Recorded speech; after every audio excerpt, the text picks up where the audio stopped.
So this is how I afford to travel the world. I save. I don't go out. I have discipline. I sit my ass home.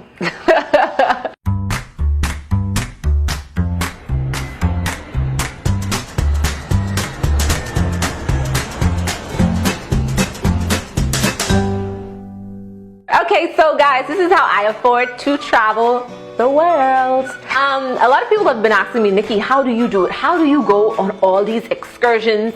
Or if you ask my uncle, he'll say these missions. So my uncle tells me, he says, you know, Nikki, you really need to settle down. And I'm like, okay, uncle.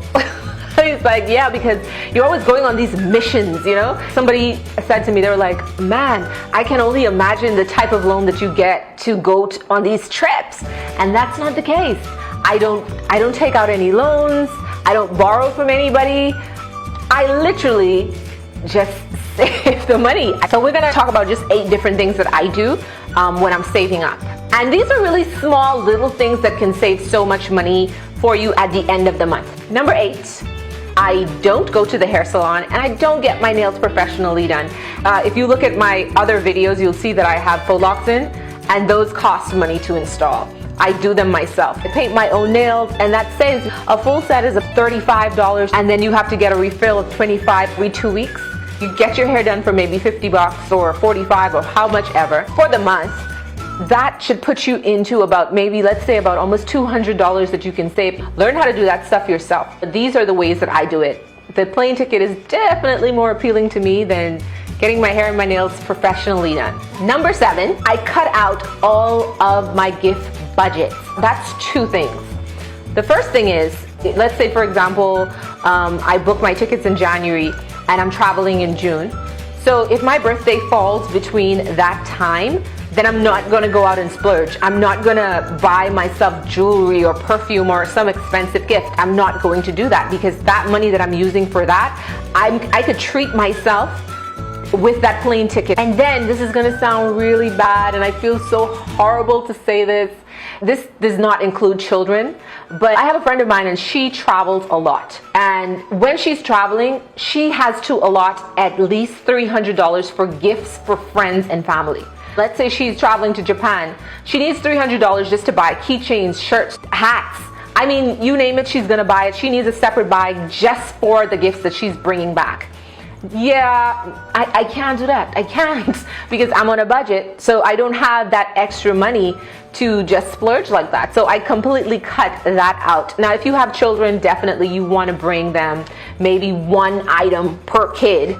If you have a spouse and they want you to bring them back a scarf from Turkey or something like that, then that's acceptable. But to say that you're going to be bringing back like a whole bunch of keychains and t-shirts and hats and things like that, no, we can't do that. No, that's too much money. So I cut that out. So that is the gift budget. Number 6 is start rolling coins. If you've never rolled a stack of coins before, then you need to start rolling. If you live in a place where you have coin machines all over the place, my production manager just said, yeah, coin rolling is very important. If you live in the Bahamas like I do, we don't have coin machines. Gets the rolling. Take a piece of white paper and some tape and you roll those coins. I think the last time I rolled coins, I think I got maybe about $86 the last time I rolled coins, and that's just going around my apartment, going around my aunt's house. Yes, I'm not ashamed. That's a whole ticket, by the way. Like $80-something is a whole ticket. So you want to do that. Number 5, stay home. I stay home as much as I can, and staying home, listen to me, how important that is. If you know that you are going to be traveling within 6 months, definitely within 3 months, if you know you're going to be traveling within that time, stay home, okay? You save on gas like that. And when you go out, if you're a drinker, I'm not really one to drink. I might have a beer for $3 and that is it. And that's 1 beer. Once I have to spend the money, I am not going. Sorry, but I can't go. When people invite me someplace, the first thing I ask, if I know I'm traveling, outside of traveling, fine. If I don't have any plans, but then I always have plans to go someplace. So if my friends come and say, well, Nikki, you know, want to go to so-and-so and so, is it free? Do I have to pay some money? Because if I do, sorry, city, but I cannot go. I gotta go to Greece. I gotta go to Paris. These places cost money. So that's a lot of discipline, you know, because you want to go out with your friends, you want to have fun, but you have to definitely put it on a scale and say, okay, is it really worth it? Stay home, relax, watch some Game of Thrones. I'm doing the binger right now, actually, from season 1.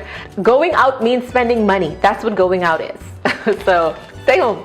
Number 4, I don't splurge on clothes, on new clothes. I've never been one to really go out and just, you know, just shop.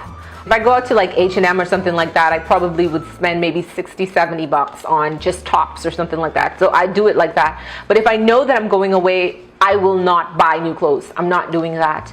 If I'm going to a place where the climate is different, for example, or I was going to Iceland, you definitely need a winter coat because I didn't know what I was going to encounter, even because we were staying over in the summer. And so I didn't know how the weather was going to be like. Some people said it was going to be kind of chilly, others said it was going to be warm. So I didn't know what I was going into, and I wanted to be prepared. And I ended up buying a winter coat, a snow coat, only because I went to, I think, about 2 or 3 consignment stores, and the coats that they had I did not want.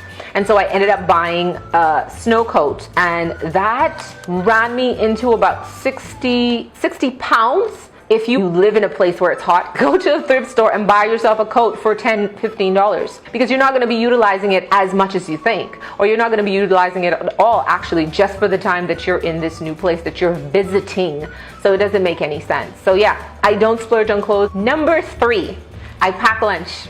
If you're spending $10 every single day for 5 days, that's $50 for the week, and that's $200 for the month. And if we're talking about 6-month period, we're looking at $1,200 by the time you go. $1,200, that's a lot of money that you could have saved if you packed lunch and you just ate leftovers. Going out and actually sitting down in the restaurant, that's costly, and you want to avoid that. So you want to pack lunch. The second part to that is you don't want to order takeout. At night, I know you could be really lazy, so sometimes I'd come home and the easiest thing to do, order food. And I find that 20 bucks here, $30 here, plus you got to get a soda or water or drink or whatever, it's just stacking up. I have a budget app. It helps keep me in line. And when you look at how much money you spend on takeout, on junk food, it amazes you. If you don't have a budget app, get one. With those apps, you're able to track all of your spending, and it really gives you this awakening because you see it on paper. When you see the numbers, it's so different. Now, if you've been following me on Instagram or Facebook, you will know that I am a huge football fan, and on Sundays, I am glued to the TV. I order a pizza on Sundays. That's my ritual, but it's a $10 pizza. There's nothing wrong with doing that, and I treat myself to that once a week. So that's fine. It's okay to treat yourself, but to do it every single day, definitely got to cut back on that. So I don't do that. Number 2, this is a tip from my aunt. Let's say we're going to England. Let's say she has about $600. She takes that money and she goes to our bank and she gets that changed over into pounds. So she changes 600 into pounds and she lets it sit there. That way she's not tempted to spend it. She can't spend it. We all know that when money is sitting about, it's like nothing. I mean, it's so easy for you to just grab 20 bucks and go and spend it on something. So that's what she does. She takes it, she converts it. That way it's not a temptation. I don't know if that can work for everybody because exchange rates are different depending on where you convert currency. Sometimes it's cheaper to get it in the country that you're visiting, but you have to do a little research before you apply that tip. So yeah, that's what she does. So that's number 2. And the number 1, the number one thing, if you live in the Caribbean, number 1, join an ASU. Like, I know that's an older way of thinking, but you join an ASU, it works. For those that don't live in the Caribbean, the equivalency to that would be to open up a vacation savings account. So go to your local bank or your credit union and open a vacation savings account. And you want to have it where it can be taken out of your paycheck every single week. That way, you know, you don't have to think about it. You don't have to find the money or anything like that. It just comes out automatically. The persons that know about the ASU, you want to get the last draw and you want to make sure it's in a month before you leave. You don't want it to be like the month of and you got to run down the ASU lady or whatever you're thinking. Well, hopefully you don't get, you know, in cahoots with somebody like that. But I find that that is a really sure thing, and with the ASUs it's like a bill you have to pay every single week, and so there's accountability, there's obligation there, and so that's definitely a really good way to have your money ready when you're traveling. So that's number 1. And the bonus tip for this entire vlog and for this saving session. The bonus tip is to make sure that all of your bills are paid. You want to make sure that your rent, your mortgage, whatever, is paid in full, that's paid up to date. You want to make sure that your lights are on, that you have groceries in the fridge. If you're going to be away for an extended period of time, leave about $200 someplace in your house so that you can go grocery shopping as soon as you come back. Having those bills paid is priority over that trip. So if you cannot afford to do that, hun, rethink that whole trip. So those were my tips, and that was the bonus tip. That's how I do it. That's how I travel the world. That's how I'm able to afford to travel the world. So thank you guys so much for tuning into my vlogs and for paying attention, for watching my antics on travel. Yeah, I really love this whole, giving you guys as much information as possible. If you have any questions, make sure to leave a comment down in the comment section. Don't forget to subscribe to my YouTube channel, and I will see you guys next time. So, goodbye. Thank you guys so much for taking the time out to watch my vlogs. I feel like, I'm actually putting, hold on, my phone, every time. My phone is, so you can pass my phone, please. My phone is ringing, not sure who this is. Okay. Hello? Hey, what's happening?